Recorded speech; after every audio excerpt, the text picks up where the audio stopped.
இந்த தாரகவதம், இதற்கு பிறகு சிங்கமுகன், அவனுக்கு பிறகு சூரன் என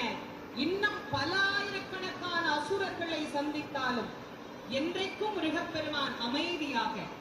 ஆனந்தமாக நம் எல்லோருக்கும் காட்சி தந்து அருள் புரியக்கூடிய அற்புத கடவுளாகவே இங்கு நமக்கு எழுந்தருளி இருக்க மாற்று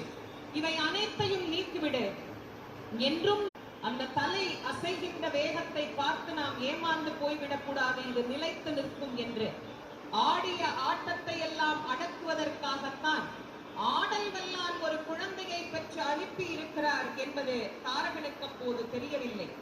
அவர் கையிலே இருக்கின்ற ஆயுதங்கள் எவ்வளவு வலிமையானது என்பதையும் அவன் உணரவில்லை. தன்னுடைய மாயைதாய ஞான வேலை, வெற்றி வேலை, வீர வேலை இதோ தாரகன் மீது எரிந்து தாரகனின் மாயையில் இருந்து நம்மை வீரவேல் முருகனுக்கு